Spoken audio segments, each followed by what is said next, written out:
Good evening, and thank you for joining us. My name is Andi Fouberg, and I am the President and CEO of the SDSU Alumni Association, as well as the current chair of the Brookings Area Chamber of Commerce. Tonight is the second in a series of 5 opportunities hosted by the Brookings Area Chamber of Commerce in conjunction with South Dakota State University to hear from campus and community leaders about Jacks Are Back and the Brookings Resiliency Collaborative, the planning groups working to bring students back to campus in Brookings safely. I'm joined this evening by Brookings City Manager Paul Briseno and Vice President for Student Affairs at South Dakota State University, Dr. Michaela Willis. Thank you both for joining us this evening. This is the second of 5 campus community Zoom forums, and we hope you will join us for each of these. You can find the schedule as well as video of previous conversations on the Chamber website, as well as SDSU's Jacks Are Back website. On July 15th, SDSU Provost and Vice President for Academic Affairs, Dennis Hedge, and Brookings School District Superintendent Clint Willert will discuss planning for classrooms and academic structure for the fall semester. On August 5th, tonight's guests will return to discuss MoveIn and events as we get closer to that date. And finally, on Wednesday, August 19th, SDSU Athletic Director Justin Sell and Brookings High School Activities Director Randy Soma will discuss Jackrabbit and Bobcat athletics. Which brings us back to our guests this evening. We have a list of questions that have been submitted for our guests. If you have a question, please use the question and answer feature at the bottom, and we will answer those as time permits or at a future forum. Thank you again for joining us tonight. Dr. Willis, it probably seems like a long time since students were on campus, but we know fall will be here very soon. How has the planning been going as you prepare to bring students back? Well, thanks, Andi, for the question. It's definitely been a little bit quiet here since about the middle of March, and we're excited to have our students returning here in August. Our Jacks Are Back team has been busy developing plans for several months now, and we're confident we'll be ready for the return of our students this fall.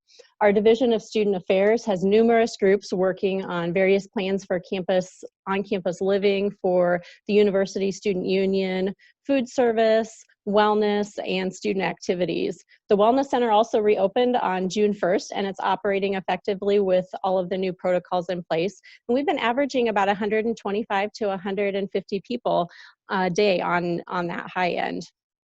And our student leaders are working on a campaign, Students Talking to Students, about returning to campus and how we'll all play a big role in the success next semester. Excellent. Paul, how has the city been preparing and engaging community partners for the return of students to Brookings? Thanks, Andi. Within the city of Brookings, there's been a lot of leadership communication, not only internally, but also externally. Every Wednesday, we meet with a core group of individuals, mainly meeting for our emergency operation plannings, but also amongst the leadership partnerships throughout the community. We've been meeting more regularly, which has been great because I believe this is creating a good foundation so that when this is all said and done, it can perpetuate all of the advancements that we're trying to do here in Brookings amongst the city and the university and all of our other partners.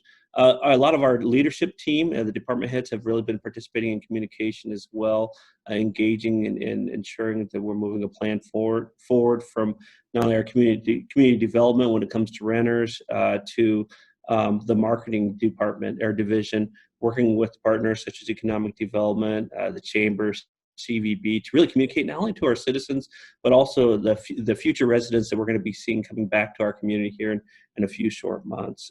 We're also reviewing existing legislation that we have in place. We have up to 3 ordinances that we can enact, but also what other measures we have to implement as we see these residents come forward to protect them, to protect our residents and the community as a whole.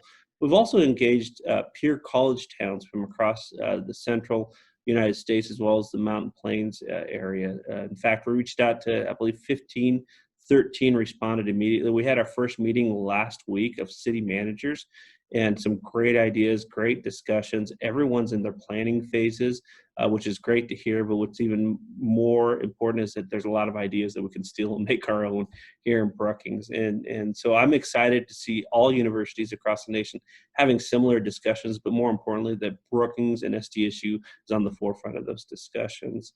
We're also refining our emergency pandemic plan that we have for not only our organization, but also our community, having tabletop type discussions on how we can react if something should happen. Hopefully that never does, but it's better to have plans in place than to have none at all. Great. Thank you very much.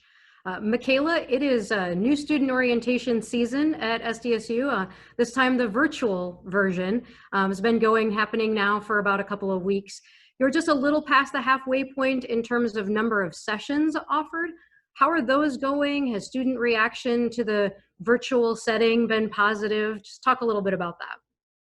Certainly. Of course, we miss those interactions and energy of an in-person orientation program, but overall, we have seen some really good things this year with our virtual orientation program. Our team has really stepped up in some big ways to make that happen and make us ready to serve all of those students and families. We produced over 40 videos, and between all of the sessions, we have hundreds of live sessions for parents and students to participate in. We've had really great involvement by our students and family members, and our sessions have been full to date. If you haven't signed up, there's still some openings for a few of the later sessions, so make sure that those students out there get signed up for your virtual new student orientation. The move to virtual has gone well overall, and we're hearing from students that they really like that individualized attention that they're receiving in this format, and particularly those connections that they're making with their academic advisors through that process. We've also been able to serve our incoming international students in some different ways, allowing them to participate in new student orientation for the first time because we're doing it virtually. So there's been a lot of really great work that's been happening and a lot of positive things with our virtual new student orientation. Yeah, shout out to literally the hundreds of people that are working to make that happen. And that's an experience normally, and so making that virtual experience is no small feat. So Paul, talk a little bit about the operational impact that COVID-19 has had on the city, whether that's the parks and programs, the library, the liquor store, public access to facilities, of all of that. Can you just talk a little bit about that? Sure.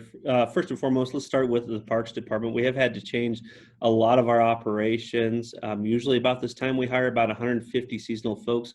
We only were able to hire about 15 because of our budget constraints. But this is a great opportunity for our staff to be more inventive.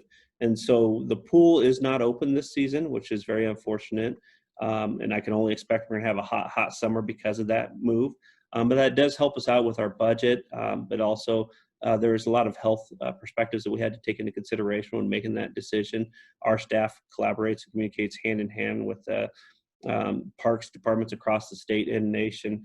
The disc golf course just got a renovation, so moved a lot of those pins around. So really taking advantage of those low time of year where people really aren't utilizing some of these services, but at the same time making advancements in certain areas. So the library did open up. We do have curbside service available, and we do have a new service called Pick Up and Go, which is from 2 to 4:30 every day. What we did is we surveyed our customers and found out that most of them are ready to open back up, but with restrictions. So we want to make sure people feel safe as they utilize our services. The liquor store is a great example of that. We are open with hours posted not only on the facility, but also on our website to encourage people to continue to buy their needs here at our local liquor store. And of course, the city and county facility is open. The city portion is closed on Fridays. We keep that closed for 3 days for deep cleaning to keep our employees and our customers safe. Yeah, and a huge shout out to the facility, not just the Parks Department, but so many folks that have worked for the city and to really kind of make some quick transitions and kind of an ever-changing thing. So a shout out to those folks too.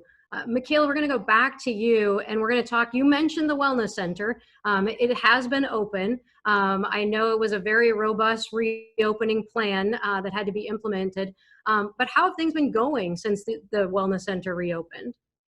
Well, thanks, Andi. As I mentioned before, we have about 125 to 150 people a day. A number of those have been our students being able to utilize that facility again. I will say that this was really our first test in reopening an area of the university, and our Wellness Center staff did a phenomenal job in planning that robust reopening plan. I know that I walked through it before we reopened, and we made some tweaks to, make it even that much better better. And so they've been doing a great job with that. The staff have been diligent in following our guidelines that we have in place for space utilization and equipment access. Our cleaning crews have been excellent, and they've really stepped up to increase the amount of cleaning that's happening within that facility. And, you know, we continue to monitor what's happening with the pandemic and are ready to adjust our plans in either direction as we might need to do so.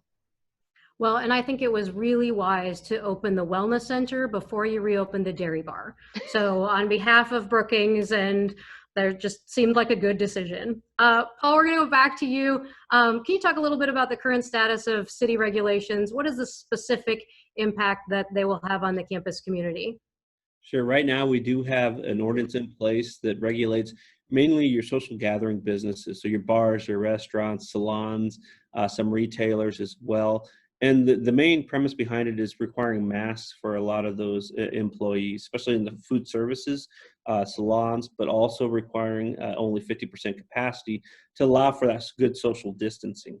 That was modeled after some other cities here across the state of South Dakota. The city council did have the first reading on relaxing those regulations to more of a recommendation. So taking out the regulation portion of it. They will hold the second hearing June 30th, which is next Tuesday. If it passes, it will go into effect immediately, and then that will take place for the next 60 days. Great, thank you. Michaela, we're going to go back to you. We're going to talk about housing a little bit. I know that part of an on-campus housing plan is to look at the options for more single rooms and the potential for reducing the number of students in each hall based on demand.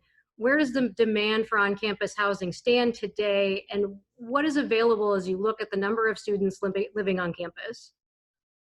Yeah, so our demand remains strong for on-campus housing here, and our incoming class is looking really strong as well. So that's been exciting to see. We have been able to offer more single rooms for students interested in this option, and we'll continue to adapt and adjust our number of single rooms based on the demand and really our housing capacity. We did announce earlier this spring that Winetta Hall would be brought back online this next year for the purpose of providing more single housing options. This gives us a little over 150 more rooms in our inventory and allows us to really spread out our students a little bit more with some single options. We also have some space designated for high-risk individuals who may need that option to keep them healthy and safe. And we're also working on bringing up some self-isolation housing for those students that may become sick and need to self-isolate and don't want to return home to do that. We'll have those options available for them right here on campus, and offer some great resources to them as well.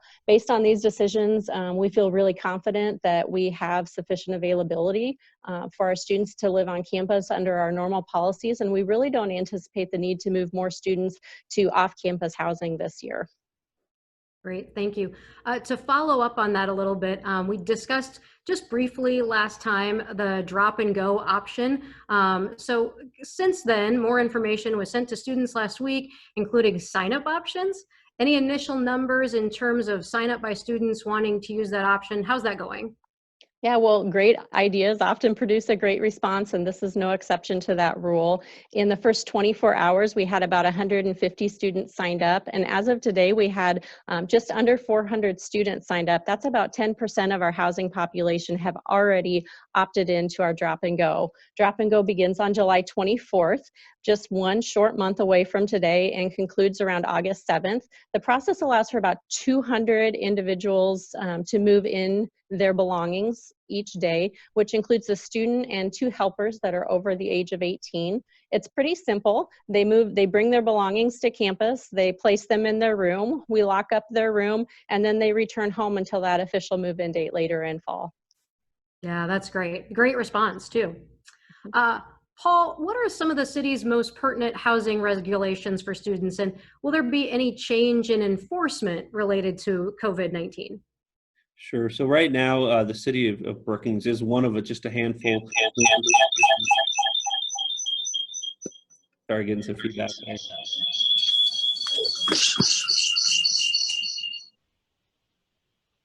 we do have a city code that allows up to 3 unrelated people in the dwelling. We do also require various requirements. People can find out this information by going to our website and looking up the code enforcement section of our website. Simple things such as fire alarms, ingress, two ways of egress into a room. Just very basic measures are required. We do inspections every year to every 3 years on many of these facilities. As far as when it comes to enforcement of these rental dwellings, nothing will right now change with the COVID, but that's all subject to change based on what the issues we're dealing with here in the next couple of months. So that ordinance could change relatively quickly. Anyone that do have concerns or questions can download our app. We have a new app called Engage Brookings to submit any claims or concerns. If they see dwellings with more than 3 individuals, they can let us know. They could also contact our code enforcement office at 692-6629. So strongly encourage people to be our eyes and ears out there in the community as we have our rental units rented out here in this fall. Michaela, we're going to jump back to you. Part of the on-campus living environment is the social aspect and students being able to hang out in common areas of residence halls. And what are you going to do to reduce some of that risk we are living with today and manage those areas, including university-owned apartments? Yeah, so we continue to work on plans for how the residence halls will operate this fall. Of course, there's some really great resources out there from the CDC that we're using as guidance as we plan for this. But many of the things that we're doing are really small things that will have great impact. We are in the process of increasing our custodial team for more cleaning of the common areas and restrooms in the halls. This will allow us to have about 2 rounds of cleaning every day in these common spaces and 1 round on the weekends. We will also set some new occupancy limits in our common areas such as kitchens, lounges, lobbies, and those furnishings will be adjusted to promote that social distancing. We're also looking at deliveries because there's nothing better than a pizza delivered to your residence hall when you're studying for that econ exam, but deliveries will no longer have access to the interior of the residence hall. So if you need to order that pizza and have it delivered, you'll just need to meet them outside of the hall in order to pick that up. We'll also be changing our visitor policy for at least the first month in the residence halls. So no non-SDSU individuals will be allowed into the halls during that first month that we're back, just to really see how things are going. That means no friends from home or siblings, but other SDSU students can move between the residence halls as they would normally. We'll evaluate and make decisions on the remainder of the semester based upon the pandemic and how things are going. And then finally, we're really going to encourage students to stay at SDSU on the weekends like we always do, but really encouraging them to limit trips home and to only those essential family gatherings and events. And as we go through the planning for the summer and get into the fall semester, there may be a few more things that we are looking at that we can implement as well. Sure, yeah. In general terms, kind of what else are you going to tell students about living on campus? Well, first, we're really excited to have them back on campus. Second, everyone has to do their part so we can remain on campus through the fall. I think we all have a very common goal, and that is to remain on campus with in-person learning in the classroom. And to do that, really everybody has to step up and make some changes to their daily lives in order to make that happen. That means students will need to practice good hygiene, clean and disinfect their spaces regularly, self-isolate if they're required to do so, stay home when they're sick. We'll also talk about practicing social distancing from others and wearing those cloth-based coverings if they're able to do so. Those small things with a really big impact. Great, thank you. Paul, we're going to jump back to you. You mentioned the app. Where can residents find out more information about the city's response and where might they submit? You talked a little bit about where to submit concerns, but can you elaborate on both of those things a little bit? Yeah, so the Engage Brookings is a brand new app that we created just at the kickoff of this COVID situation. Citizens, residents, students can submit any requests whatsoever just by simple taking a picture. First and foremost, download the app at the Apple Store or your Android store. And it's very simple to download a question, a concern. At the same time, there are simple tabs on this app that give you the latest and greatest information of COVID as it relates to our community. Excellent. Thank you very much. I downloaded the app today, so look forward to me giving all sorts of feedback, not just on the app, but the city in general. Michaela, I want to switch gears a little bit here to the University Student Union. It might be the busiest place on campus during the academic year. What are some of the major adjustments being made within that facility? Yeah, the union is busy all the time, and we love that. That's what really makes it the students' living room here on campus. But this fall will probably be a little bit different as we're making some adjustments and changes. We are testing out some different seating options, and we know seating will be adjusted to allow for social distancing, which means there will probably be a little bit less seating available throughout the building. We'll be increasing our cleaning and disinfecting, which is something that we're doing in a number of different places throughout the campus. We'll also be redoing our meeting room capacities, and so meeting rooms will have a little bit more limited occupancy numbers for this fall. And then we're also working on enhancing our technology in those meeting rooms, because we know that as individuals and student organizations and university partners want to have meetings within the University Student Union, they'll probably also want to be broadcasting those via Zoom or other technology. And so we're making sure that that technology is updated and ready to go for the fall semester. Great. The union is also home to many food service areas. What are some of the changes being made in those areas, as well as maybe like the campus C-stores? Yeah, so we're working with our partner Airmark on changes to our dining operations, and you will definitely see a lot of changes here, just like you've seen many changes out in the community as you have visited different restaurants out there. Seating will be spread out throughout the union and probably in the ballroom as well during some key dining times. Our dining staff will be wearing face coverings based on CDC guidelines. We will have queuing lines in place in our retail dining at the union. I kind of like to call them Disney ride lines. And so we will have appropriate social distancing with those retail dining locations. And some of the options you may have seen in the past may not be open, so that we can streamline our food service offerings and allow for faster service and healthier practices.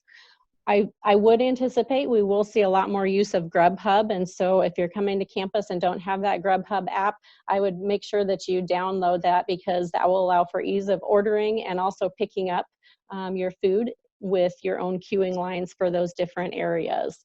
We won't have buffet services or shared condiments, and we're talking about soda fountains and how that might work, and no cash sales. So there will be a lot more grab and go options, packaged condiments, and disposable utensils will be available throughout.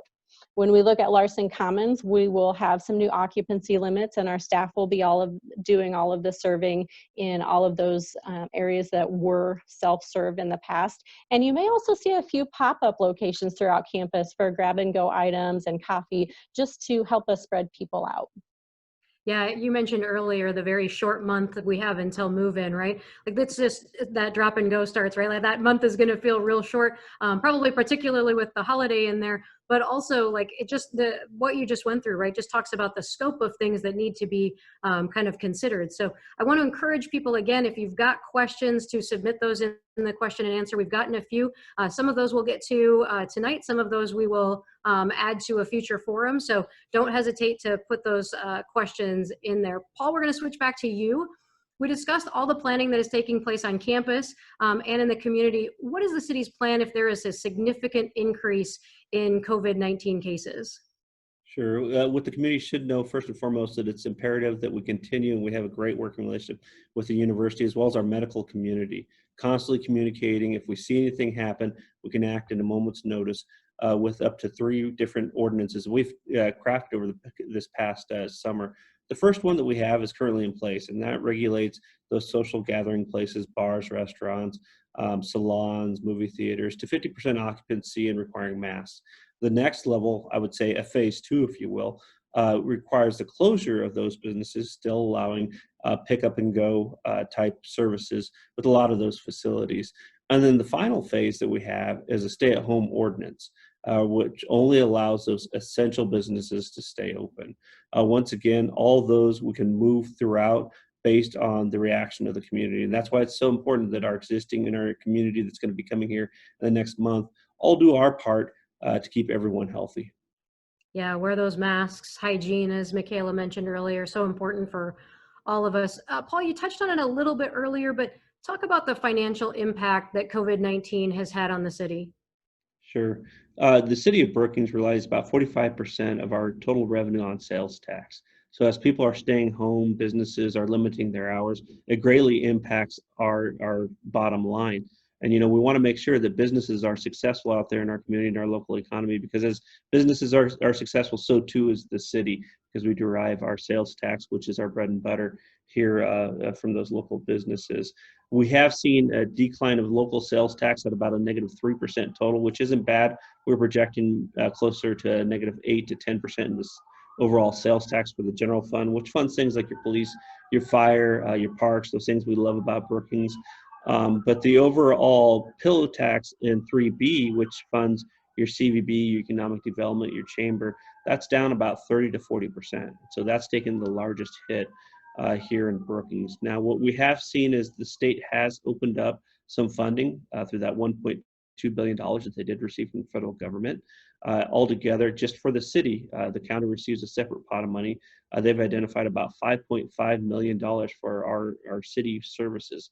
And so what's not known yet is quite how we tap into it. We've received some initial information. We do have to work through some partners here across the state and the state in general. But at the end of the day, we're happy that they've made those funds available to our community because it's essential to continue to provide those basic needs and services to our residents. Great. Michaela, how will student organizations be impacted by what a lot of people are calling somewhat of a new normal? Yeah, so we're going to continue to offer opportunities for student leadership and engagement. That's a real critical part of the university experience. Student organizations will continue to host events, but they may be virtual, they may be live, but broadcast out to multiple locations throughout campus, or they may be in person if we can ensure some appropriate social distancing can be maintained.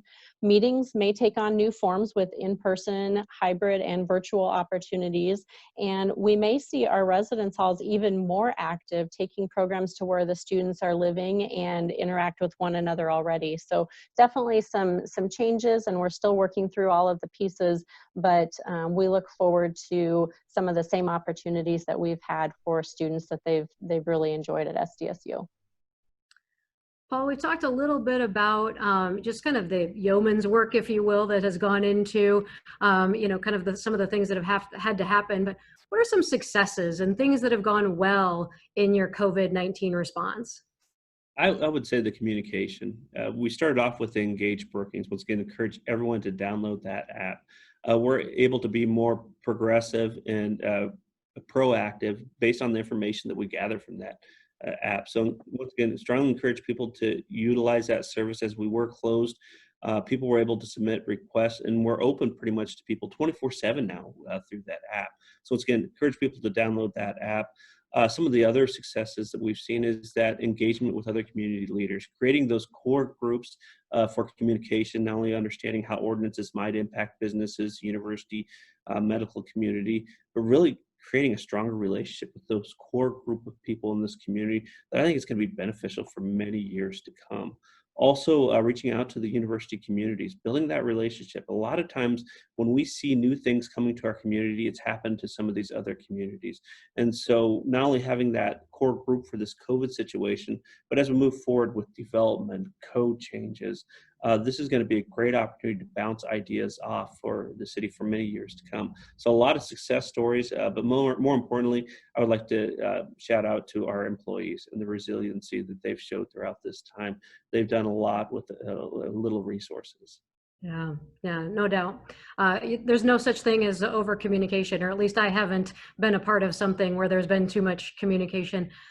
Michaela, we had a couple of questions come in about MoveIn and kind of more specific type stuff. So for those students who maybe drop and go isn't an option for them, do you have a timeline for kind of when we can maybe expect some specifics in terms of what MoveIn will look like, since we know it probably won't involve the mass chaos one day, me in a golf cart bringing you banana Laffy Taffies. Just gonna warn you, there's probably not gonna be me bringing you banana Laffy Taffies. Well, that is a sad day for sure that you can't bring banana Laffy Taffies to our families as they go through that move-in process. But we do have other options, and so drop and go is not required by any means. It just gives one option for students and families that are able to make that happen. Here in probably a couple of weeks, there will be some additional information coming out to those students and families about the traditional move-in process. It will be expanded. We are going to have sign-up times for move-in during those traditional times. For our new students, we really are encouraging them to sign up for move-in between August 14th and 16th. And so those are the dates that are important, and they will have some time slots that they can sign up for, and that will be communicated about the middle of July. Also for returning students, we will open up some of the move-in process as early as around August 10th for returning students, but new students, we really want to encourage that 14th through 16th timeframe. And then the 17th and 18th will continue to have all of those welcome programs, thump starts. It may look a little bit different, but we will still have some of those orientation programs before classes start on August 19th. You can say that the banana Laffy Taffies are for the families, but the families aren't taking the banana ones, only you. We talked last week with President Dunn about athletics and the process in determining the fall season with conferences and the NCAA, but your area is involved in a number of large-scale events too. What do those look like for the fall, or is that still in a lot of discussion stage? Yeah, so we are still in the planning stages for events, and particularly large scale, but really all of the events that we would typically have in a traditional academic year. So we're still working through all of the details. Our Jacks Are Back task force is looking at a number of things, including studies and information and CDC guidance about large scale event venues. For example, how do we not only provide those educational opportunities in a place like the Oscar Larson Performing Arts Center, but then what do we do with live performances? So those things are all being considered. And we're looking at opportunities to host speakers and dances and events in a safe manner. This may involve broadcasting to multiple venues with smaller capacities, or hosting more events outdoors if the weather permits that, or limiting attendees. There's a lot of different options we're considering, and are continuing to work on those plans for the fall. 2020 at least owes us a nice weather fall, Michaela. So I feel like that's going to work out for us. Paul, how will public gatherings and events be handled kind of from a city perspective? Sure, and it all depends on what level of COVID situation we're in. And so if we have the current regulations in place, it really does not govern large gatherings. However, we do have recommendations and requests in there that a lot of the large gatherings that go through the city follow CDC requirements of social distancing. So ultimately, it depends on what measure we're in at the time. If we do go into the second phase, that does have further guidelines and regulations on groups larger than 10 that we address immediately. And so that's some of the language that we'll have to look further into as the fall comes around. We're coming kind of to a close here tonight.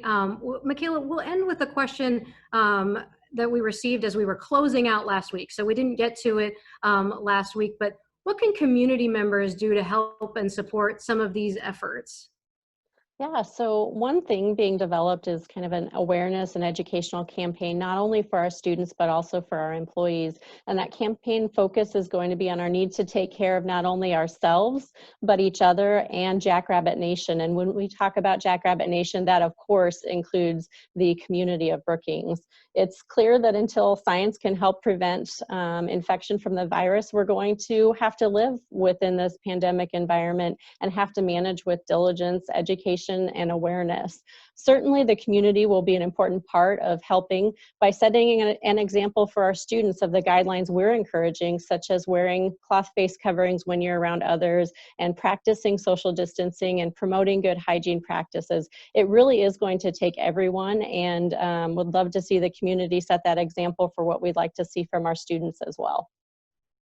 Thank you. Paul, do you have anything to add to that? Only other than we continue to communicate and ask citizens to ask those questions, attend these types of forums. I forgot to mention that on our city website, we do have a tab dedicated to COVID and the efforts that are taking place here from all various perspectives, from economic development to our local healthcare and SDSU. Also, we've started a series here locally on YouTube called Coffee with Paul. Encourage people to continue to watch that, ask those questions that they might have that maybe they come up with here later on after viewing this. We'll be more than happy to answer those questions. But continue to be engaged and just know that we're working hard at communicating and working with the university, with our local medical providers, and the community as a whole to make sure we're ready for when our students come back. Great. Well, thank you both for joining us this evening. Big thank you also to Brookings Assistant City Manager, Jacob Meschke, SDSU Director of Marketing and Communications, Mike Lockram, and President and CEO of the Brookings Area Chamber of Commerce, Kelsey Doom, for their assistance in getting this all organized. Our next forum will be July 15th, and the guests will be SDSU Provost and Vice President for Academic Affairs, Dennis Hedge, and Brookings School District Superintendent, Clint Willert. For more information on Jacks Are Back, please visit the website sdstate.edu/Jacks Are Back. Thank you all for joining us this evening. With loyal hearts so true, go Jacks.